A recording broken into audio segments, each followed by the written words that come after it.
Hey everybody, it's Jason Blaha here, and today I thought I would share Brittany's training with you guys again today. We were going to try a deadlift PR, which we were successful on, so we decided to go ahead and film for her. Now I will throw in just a little footage of myself because people are like, we're not seeing you train on camera. It's because I'm not really progressing on any of my major lifts much other than maybe my push press and dips at the moment. And that's okay. I'm not really pushing myself to the limits these days. I'm trying not to get hurt. I'm trying to just slowly recomposition without injury as I move up towards my 40th birthday. And I'm going to go through phases where I try to progress, but right now I'm really not. I don't feel like I have the extra recovery at the moment to push my absolute limits. And again, I've made a lot of progress earlier this year, and now it seems like I'm just slowly growing and recomping very, very slowly doing what I'm doing, and that's okay. Now for Brittany here, her squats still need a lot of work. I know that, she knows that, and it's going to take a while to sort these out because she's had a lot of mobility issues in the past. As I told you guys previously, she not only had some shoulder issues that we had to work on, but her hips were actually popping out of the socket.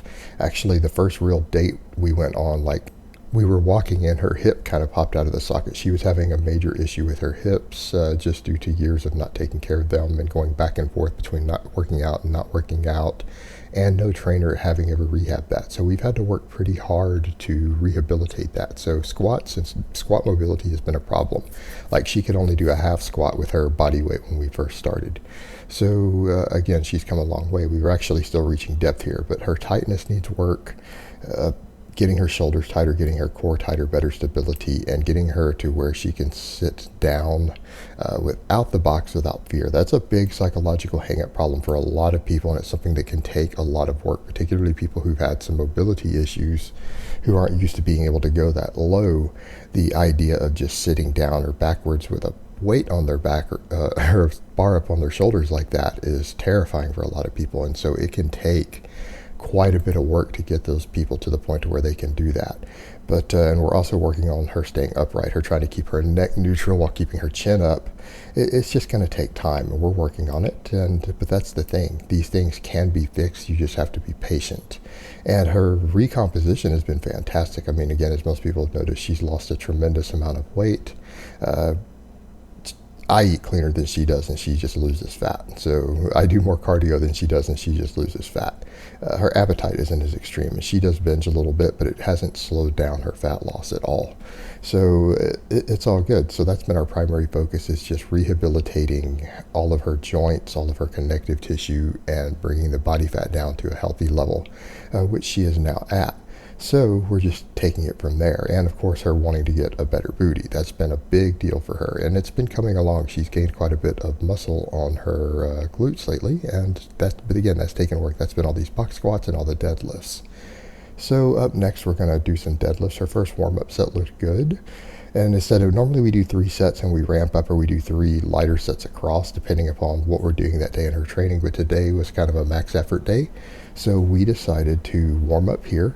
So she warmed up with 105, 5 easy reps. And again, keep in mind, she's only been doing the conventional deadlift about a month. We were doing purely Romanian before that to work on her hamstrings. She had no mobility in her hamstrings, at least while in flat heels like this. So again, we're working on it. And some people are going to be like, what's going on with her technique? There's a little bit of lower back rounding. We're working on that, but she's also using upper back rounding technique. And honestly, I mean, people really overemphasize certain things that don't matter as much as they think they do. Like they're worried about the butt weakening on a squat. These things just don't matter that much. It's been overhyped, blown out of proportion. All right, here's her PR. We went up to the big girl plates. She now has a 45 on each side, so we're pulling 135, and she cranks out 5 reps. And then afterwards, she's kind of like, I'm a little sore, but it's not bad. So it was, again, she had a little more left in the tank, so that's good. And she's still using a double overhand grip, by the way, for those who are noticing, because grip strength hasn't become an issue for her yet. And so until her grip starts to become a problem, we're not going to mess with mixed grip. She's going to build better grip strength doing double overhand with just chalk if we just do it this way and not worry about it until we actually need to worry about it. So again, no problems here.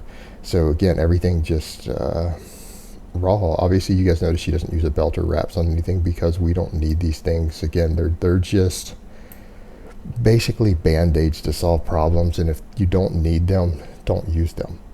And generally, I only recommend wraps. If you, like people say I need wraps, I'm only going to recommend them if they're prescribed by a doctor or physical therapist. I don't think you should be using them outside of that. Again, I think they're crutches to cover up bigger problems. Same thing with the belt. People use belts because their core isn't strong enough.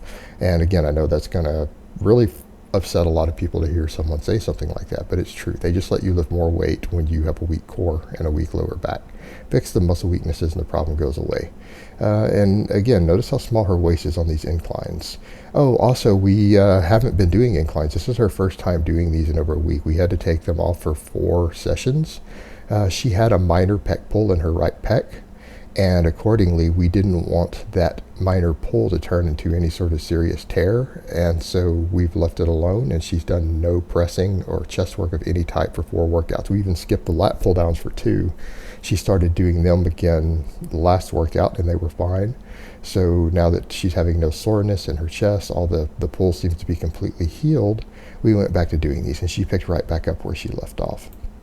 But obviously, we're not going to push these too aggressive till we know she's healed. Like today, we didn't push anything close to failure.